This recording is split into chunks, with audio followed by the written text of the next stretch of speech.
Assalamu alaikum students, I am Aisha Stika and we are going to start Basic Concepts Lecture 1, and today we will discuss the meaning and history of atom, definition of atom and its evidence.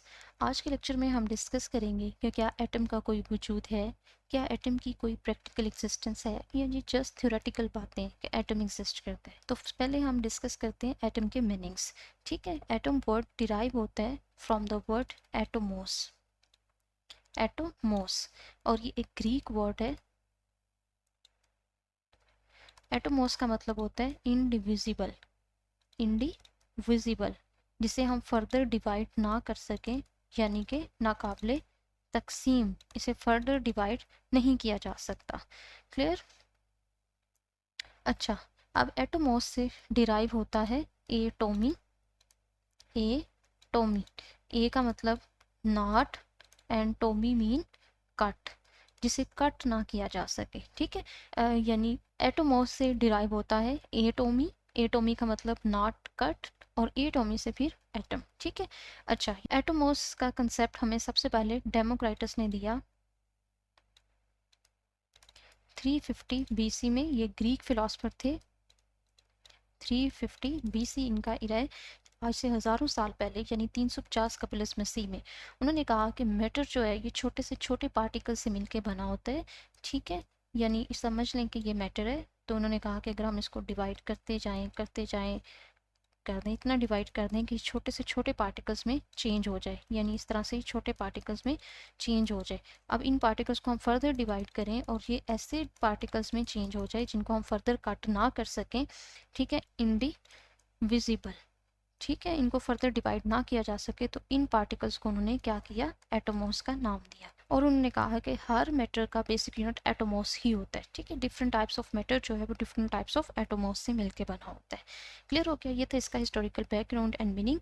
अब ये तो थे just meaning of atoms, लेकिन modern science के according atom को cut किया जा सकता है। अगर हम एटम का स्ट्रक्चर देखें तो इसके सेंटर में होता है न्यूक्लियस, और न्यूक्लियस में प्रेजेंट होते हैं प्रोटॉन प्लस न्यूट्रॉन्स, और एटम के बाहर इलेक्ट्रॉन्स रिवॉल्व कर रहे होते हैं। क्लियर? तो इस तरह से एटम को डिवाइड किया जा सकता है, यानी कि एटम के अंदर सब एटॉमिक पार्टिकल्स भी मौजूद होते हैं, और एटम के अंदर सिर्फ यही सब एटॉमिक पार्टिकल्स प्रेजेंट नहीं होते, बल्कि इसके अलावा और भी पार्टिकल्स होते हैं, जैसे कि मीजोन है, boson, positron,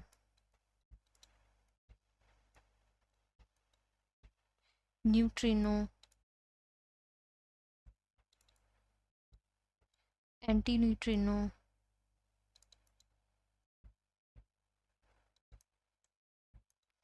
and hundreds of such particles. ठीक है, hundreds of such particles. But ये जो तीन पार्टिकल्स होते हैं एटम के, इनको हम कहते हैं बेसिक सब एटॉमिक पार्टिकल्स। क्या कहते हैं? बेसिक सब एटॉमिक पार्टिकल्स, या फिर फंडामेंटल पार्टिकल्स।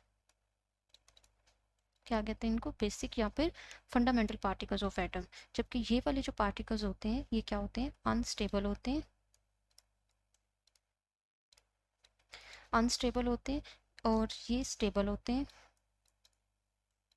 इस वजह से हम इनको ज़्यादा स्टडी करते हैं, जबकि इनको हम इतना स्टडी नहीं करते ड्यू टू देयर अनस्टेबिलिटी। ठीक है, तो वो तो था एक जस्ट मीनिंग एटम का, जिसके मुताबिक एटम को डिवाइड नहीं किया जा सकता, बट एटम को डिवाइड किया जा सकता है, और ना सिर्फ डिवाइड किया जा सकता है बल्कि एटम के अंदर हंड्रेड्स ऑफ सब एटॉमिक पार्टिकल्स भी मौजूद होते हैं। ठीक है, अब ये जो एटम का न्यूक्लियस है ना, एटम का सारा मैस इसी के अंदर प्रेजेंट होता है। जो प्रोटॉन और न्यूट्रॉन होते हैं, सारा मैस इसी पे कंसिस्ट करते हैं। इलेक्ट्रॉन का मैस तो बहुत कम होता है। क्लियर हो गया? और न्यूक्लियस जो है ये एटम के अंदर बहुत ही माइन्यूट स्पेस ऑक्यूपाई करता है, बहुत ही थोड़ी जगह घेरे पे होता है। क्लियर हो गया? अच्छा जी, नेक्स्ट आ जाते हैं डेफिनेशन ऑफ एटम पे। हम एटम को डिफाइन कैसे कर सकते हैं? Definition of atom. क्लियर? तो एटम को हम दो तरह से डिफाइन कर सकते हैं। Smallest particle of an element, smallest particle of an element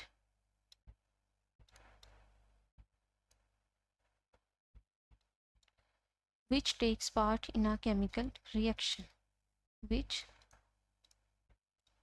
takes part in a chemical reaction.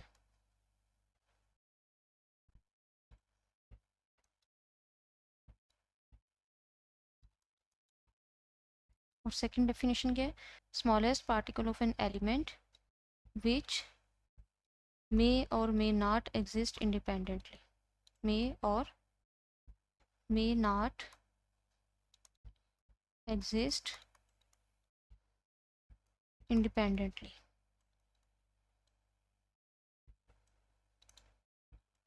Clear? अब इस डेफिनेशन को समझने के लिए सबसे पहले हमने कहा कि smallest particle of an element, तो एलिमेंट क्या होता है? Element is actually the collection of same types of atoms having same atomic number. अगर मैं यहाँ पे कुछ बॉक्सेस ड्रॉ करूँ, ठीक है, और इन बॉक्सेस में मैं सेम टाइप्स ऑफ एटम्स रख दूँ, जैसे नाइट्रोजन है, यहाँ पे ऑक्सीजन है, ठीक है, यहाँ पे मैं हाइड्रोजन रख देती हूँ, तो ये सेम टाइप्स ऑफ एटम्स मैंने इन बॉक्सेस में रख दिए. क्लियर? तो ये हर एक बॉक्स जो है ये किसको रिप्रेजेंट करता है? एक एलिमेंट को रिप्रेजेंट करता है. ये भी एक एलिमेंट है, ठीक है, ये भी एक एलिमेंट है और ये भी एक एलिमेंट है. क्लियर? बट इस एलिमेंट के अंदर जो सबसे छोटा पार्टिकल होगा, जैसे कि ये ऑक्सीजन है, ये सबसे छोटा पार्टिकल इस एलिमेंट का, ठीक है, तो इसको हम क्या कहेंगे? एक atom. Atom is the smallest particle of an element. Clear हो गया? And element is the collection of same types of atoms. ये हाइड्रोजन जो है यहाँ पे ये एक एटम है. क्लियर? इसी तरह से ये नाइट्रोजन सिंगल जो है इसको हम क्या कहेंगे? एटम. क्लियर? बट इस कलेक्शन को, collection of same types of atoms having same atomic number, इसको हम क्या कहेंगे? एलिमेंट. क्लियर हो गया? तो smallest particle of an element which takes part in a chemical reaction. अब केमिकल रिएक्शन क्या होता है? ये होता है actually conversion of reactants to products. Reactants की प्रोडक्ट्स में कन्वर्जन को हम केमिकल रिएक्शन कहते हैं. और केमिकल रिएक्शन के अंदर असल में एटम्स इन्वॉल्व होते हैं. अच्छा, अगर मैं कोई भी केमिकल रिएक्शन की एग्जांपल ले लूँ, जैसा कि मैं वाटर की एग्जांपल ले लेती हूँ, ठीक है, तो वाटर के अंदर जो है वो असल में क्या हो रहा होता है? वाटर किससे मिलके बना होता है? हाइड्रोजन प्लस ऑक्सीजन एटम से मिलके बना होता है. ठीक है, इसके अंदर एटम्स इन्वॉल्व होते हैं, एलिमेंट इन्वॉल्व नहीं होता. क्लियर? इसी तरह से अगर सपोज कि आपके पास लोहे की कोई रॉड है, तो उस लोहे की रॉड को अगर जंग लग रहा है तो जंग एटॉमिक लेवल पे लगना स्टार्ट होता है. ऐसा नहीं होता कि पूरे की पूरी रॉड को जंग लग गए, नहीं, उसके किसी एक पॉइंट से स्टार्ट होगा, एटॉमिक लेवल पे स्टार्ट होगा और फिर आगे फर्दर रिएक्शन प्रोसीड करेगा. सही है? फिर वो रिएक्शन जो है वो आगे बढ़ता चला जाएगा. तो जो भी रिएक्शन स्टार्ट होता है वो एटॉमिक लेवल पे होता है, उसके अंदर एटम्स इन्वॉल्व होते हैं. क्लियर हो गया? अच्छा, तो ये फर्स्ट डेफिनेशन हमारी हो जाती है कंप्लीट कि एटम जो है वो एलिमेंट का पार्ट है जो रिएक्शन में पार्टिसिपेट करता है. सेकंड डेफिनेशन के अकॉर्डिंग क्या है? विच मे और may not exist independently. Atom independently exist कर भी सकता है और नहीं भी कर सकता. ठीक है, मैं यहाँ पे दो तरह के एटम्स लिख रही हूँ. जैसे हमारे पास नोबल गैसेस के एटम्स हैं, helium, neon, argon, krypton, xenon है. और सेकंड में मैं लिख देती हूँ सोडियम, पोटेशियम, कैल्शियम, आयरन, ठीक है, नाइट्रोजन, ऑक्सीजन, कुछ भी लिखते हैं. सही है? अच्छा, तो ये जो एटम्स हैं दे एग्जिस्ट इंडिपेंडेंटली, ये इंडिपेंडेंट होते हैं, जबकि ये जो होते हैं ये इंडिपेंडेंट नहीं होते, नॉट इंडिपेंडेंट.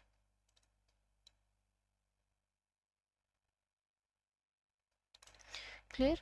अब ऐसा क्यों होता है कि ये एटम्स इंडिपेंडेंट एग्जिस्ट करते हैं जबकि ये इंडिपेंडेंट एग्जिस्ट नहीं करते? तो ये एटम्स जो हैं ये इंडिपेंडेंट एग्जिस्ट क्यों करते हैं? Due to their stable electronic configuration.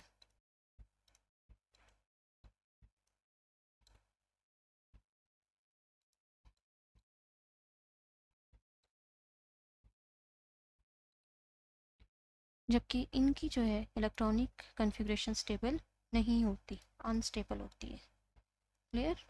Unstable electronic configuration. ये वाले एटम्स जो हैं ये इसलिए रिएक्ट करते हैं because they want to attain the electronic configuration of the noble gases. noble gases जैसे स्टेबिलिटी अटेन करने के लिए शिपा के एटम्स के साथ ही रिएक्ट करते हैं, जबकि नोबल गैसेस की ऑलरेडी स्टेबल कॉन्फ़िगरेशन होती है, इस वजह से उनको रिएक्ट करने की ज़रूरत ही नहीं होती। आपने डुप्लेट रूल और ऑक्टेट रूल पढ़ा होगा, तो वो दोनों रूल्स जो हैं वो नोबल गैसेस के केस में फॉलो होते हैं, बट बाकी एलिमेंट्स के केस में फॉलो नहीं होते, जिसकी वजह से इन एटम्स को रिएक्ट करना पड़ता है। क्लियर हो गया? और इसी वजह से हमारे पास डिफरेंट केमिकल रिएक्शंस भी होते हैं due to the reactivity of atoms. Clear? अच्छा जी, अब ये हमने डेफिनेशन तो पढ़ ली एटम की। अब हम देखते हैं कि क्या एटम का कोई एविडेंस है, क्या एटम एग्जिस्ट करते हैं, कोई सबूत है हमारे पास एटम की मौजूदगी का, या ये जस्ट बातें कि एटम होता है, या हमने खुद से ही कह दिया कि एटम भी होता है। क्लियर? तो अभी हम देख लेते हैं। अच्छा, किसी भी चीज़ को देखने का जो बेसिक फिनोमिना है, चीज़ें हमें क्यों नज़र आती हैं, जो कुछ हम देख रहे हैं वो हमें नज़र क्यों आता है, तो उसके पीछे बेसिक फिनोमिना क्या है। सपोज कि ये एक ऑब्जेक्ट है जिसको हम देखना चाह रहे हैं, इसके ऊपर लाइट फॉल करेगी, ठीक है। लाइट फॉल करने के बाद इससे टकरा के रिफ्लेक्ट होके ये हमारी आई में आएगी वापस, ठीक है। और जब आई में वापस आएगी ये लाइट, तो हमें उस चीज़ का इमेज नज़र आएगा, वो चीज़ हमें नज़र आएगी, ठीक है। अब अगर कोई जो ऑब्जेक्ट है उसके साथ लाइट टकरा ही नहीं रही, बहुत छोटा ऑब्जेक्ट है, सपोज ये है, और वेवलेंथ जो है ये बहुत बड़ी है, अब ये इससे नहीं जो है स्ट्राइक कर सकती, अब वो उससे जब टकराएगी नहीं, रिफ्लेक्ट नहीं होगी, तो हमें वो नज़र कैसे आएगा। और यही वजह है कि जो छोटी चीज़ें होती हैं वो हमें नज़र नहीं आती, बट जो बड़ी चीज़ें होती हैं, बड़े ऑब्जेक्ट्स होते हैं, उनको हम इजीली देख लेते हैं। क्लियर? अच्छा, ये तो था बेसिक फिनोमिना। अब जो इस तरह के ऑब्जेक्ट्स होते हैं, छोटे ऑब्जेक्ट्स होते हैं, उनको हम किस तरह से देखते हैं, उनको देखने के लिए हम माइक्रोस्कोप्स यूज़ करते हैं। दो तरह की माइक्रोस्कोप्स हैं हमारे पास, एक है लाइट माइक्रोस्कोप, यूजुअली जो हम यूज़ करते हैं, and second one is the electron microscope. Clear? Light microscope की वेवलेंथ होती है 500 नैनोमीटर, क्योंकि लाइट माइक्रोस्कोप के अंदर बीम ऑफ लाइट यूज़ होती है, फोटॉन्स यूज़ होती हैं, ठीक है, जिसकी वेवलेंथ जो है 500 नैनोमीटर है। तो इसका मतलब कि 500 नैनोमीटर या इससे अबव जिन ऑब्जेक्ट्स का साइज़ है उनको हम इजीली लाइट माइक्रोस्कोप से ऑब्जर्व कर सकते हैं। बट अगर किसी ऑब्जेक्ट का साइज़ 450 नैनोमीटर है, यानी 500 नैनोमीटर से कम है, तो इसको हम लाइट माइक्रोस्कोप से ऑब्जर्व नहीं कर सकते। क्लियर? और जो इलेक्ट्रॉन माइक्रोस्कोप है, इसके अंदर यूज़ होती है बीम ऑफ इलेक्ट्रॉन्स, और इन इसकी जो वेवलेंथ होती है दैट इज़ 2 नैनोमीटर। तो इस तरह से हम एटम और एटम जैसी चीज़ों को ऑब्जर्व कर सकते हैं by using electron microscope. Clear हो गया? तो एक चीज़ आपने याद रखनी है कि जो भी हमने ऑब्जेक्ट देखना है, ठीक है, जिस ऑब्जेक्ट को भी ऑब्जर्व करना है, उस ऑब्जेक्ट के साइज से बड़ी वेवलेंथ होनी चाहिए उस ऑब्जेक्ट को देखने के लिए। अगर ऑब्जेक्ट का साइज बड़ा होगा और वेवलेंथ छोटी होगी, तो हम उस ऑब्जेक्ट को ऑब्जर्व नहीं कर सकेंगे। क्लियर हो गया? अच्छा जी, अब आपकी टेक्स्ट बुक के अंदर एक लाइन लिखी हुई है कि एटम को देखना तो इम्पॉसिबल है, ठीक है, बट अगर हम इलेक्ट्रॉन माइक्रोस्कोप को यूज़ करें तो एटम की कोई नियरेस्ट पॉसिबिलिटी बनाई जा सकती है, एटम के एविडेंस की। तो आपकी बुक के अंदर एक ग्रेफाइट का इमेज दिखाया गया है, जो कि इलेक्ट्रॉन माइक्रोस्कोप से लिया गया है, और उस इमेज को 15 मिलियन टाइम्स जूम करके दिखाया हुआ है। 15 मिलियन टाइम्स मतलब 1 करोड़ 50 लाख टाइम्स उसको बढ़ा करके दिखाया हुआ है। और उसके अंदर अगर आप देखें तो आपको दो तरह के बैंड्स नज़र आ रहे होंगे, dark band and light band.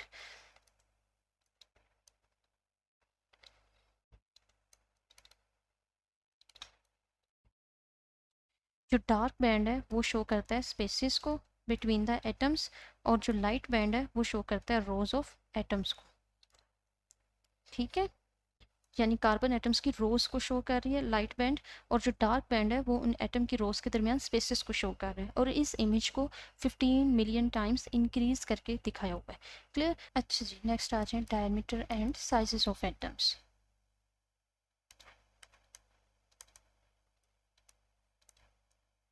Diameter and size of atoms, right.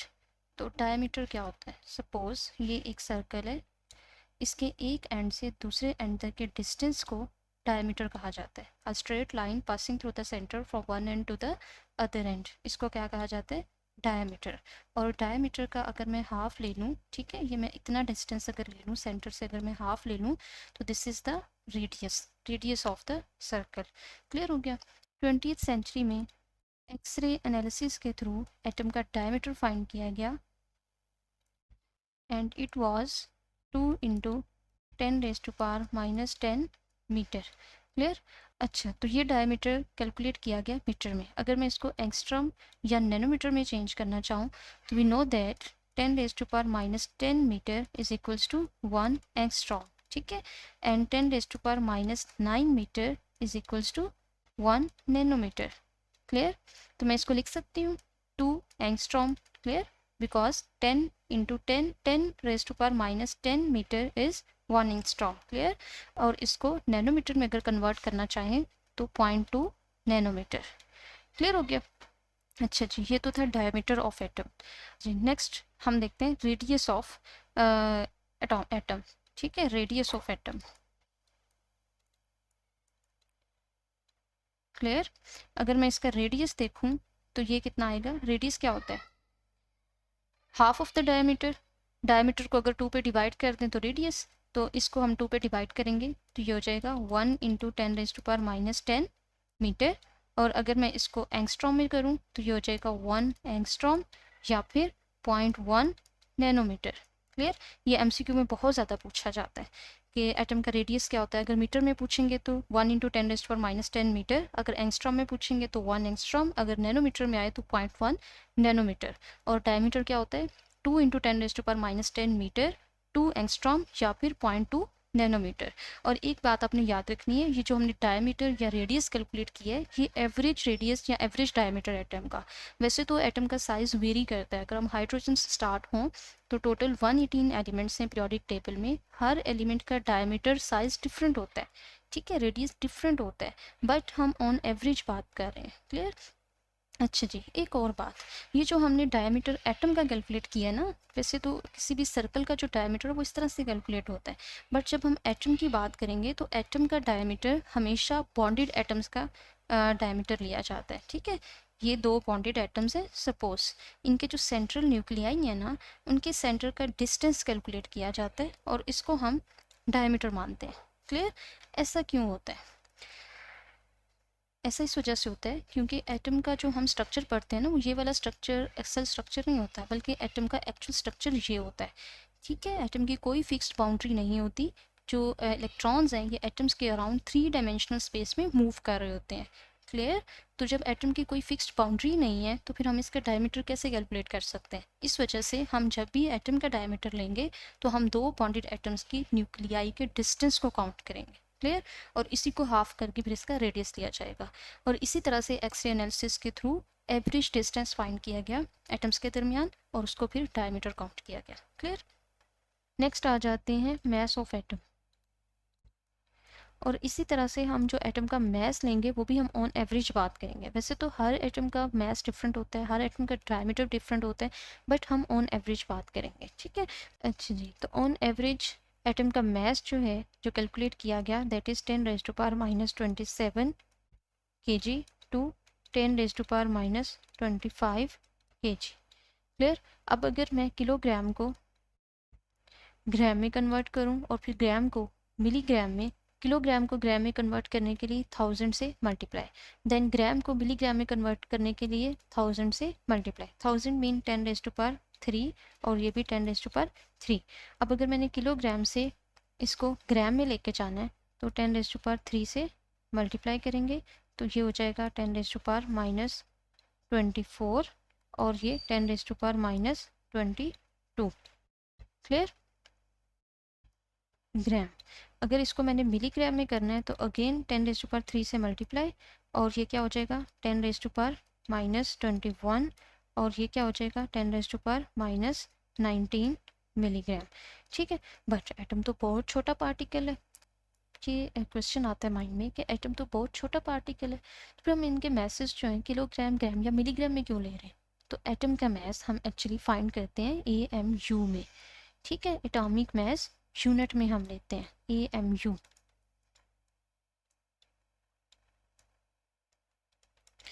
और 1 AMU इक्वल होता है 1.66 into 10 raise to power minus 27 KG के, ठीक है। इतना छोटा यूनिट ही होता है 1 AMU, और हम एटम के मैसेज को AMU ही में कैलकुलेट करते हैं। क्लियर हो गया? अच्छा, अब ये तो जी मैसेज ऑफ एटम। अब हम क्या इमेजिन कर सकते हैं कि एटम कितना छोटा पार्टिकल है। अब इसको समझने के लिए कि एटम कितना छोटा पार्टिकल है, अज्यूम करने के लिए, तो आप बॉल पॉइंट लें और अपनी नोटबुक पे एक फुल स्टॉप लगाएं। इस फुल स्टॉप के अंदर 2 मिलियन एटम्स हैं। How surprising, 2 million atoms in a single full stop. 2 million atoms mean 20 lakh atoms. Clear? Atom इतना छोटा पार्टिकल है। इसी तरह से आपको ये ड्रॉप ऑफ वाटर नज़र आ रहा है। इस ड्रॉप ऑफ वाटर के अंदर 3 ट्रिलियन वाटर मॉलिक्यूल्स हैं। 3 trillion water molecules, and we know that in a single water molecule there are 3 atoms, 2 hydrogen atoms and 1 oxygen atom. Total इसके अंदर 3 एटम्स हैं। क्लियर? तो अगर 3 ट्रिलियन वाटर मॉलिक्यूल हैं एक ड्रॉप के अंदर, तो इट्स मीन इसके अंदर एटम्स कितने होंगे? 9 ट्रिलियन एटम्स। एंड 9 ट्रिलियन का मतलब 9 खरब एटम्स एक ड्रॉप ऑफ वाटर के अंदर। जस्ट इमेजिन कि एटम कितना छोटा पार्टिकल होगा। और एक और इंटरेस्टिंग बात, हमने पीछे पढ़ा कि एटम के अंदर न्यूक्लियस बहुत माइन्यूट स्पेस ऑक्यूपाई करता है, और एटम का सारा मैस भी न्यूक्लियस में ही रिजाइड करता है। तो अगर एटम इतना छोटा पार्टिकल है तो न्यूक्लियस कितना छोटा होगा। तो ये अज्यूम करने के लिए आप ये फुटबॉल स्टेडियम है, इसकी एग्जांपल लें। ये आपको जो बिग फुटबॉल स्टेडियम नज़र आ रहा है इस पिक्चर के अंदर, सपोज़ कि ये एटम का साइज़ है। जितना इस फुटबॉल स्टेडियम का साइज़ है इतना एटम का साइज़ है, और उसके अंदर न्यूक्लियस का साइज़ कितना होता है? जैसा कि इस ग्राउंड के सेंटर में पड़ी हुई एक छोटी सी golf ball. Clear? Golf ball समझ लें या फुटबॉल कह लें, इस ग्राउंड में पड़ी हुई छोटी सी फुटबॉल के इक्वल न्यूक्लियस का साइज़ है, और जो बिग स्टेडियम नज़र आ रहा है फुटबॉल का, ये एटम का साइज़ है। क्लियर? इतनी माइन्यूट स्पेस ऑक्यूपाई करता है न्यूक्लियस, और इसके अराउंड न्यूक्लियस के बाहर जस्ट एम्प्टी स्पेसेस होती हैं, और इलेक्ट्रॉन्स जो हैं ये 3 डायमेंशनल स्पेस में मूव करते हैं around the nucleus. Clear? Very interesting information and very interesting video. अगर आपको ये वीडियो पसंद आई है तो इसको लाइक करें, शेयर करें और चैनल को सब्सक्राइब करें। Thank you.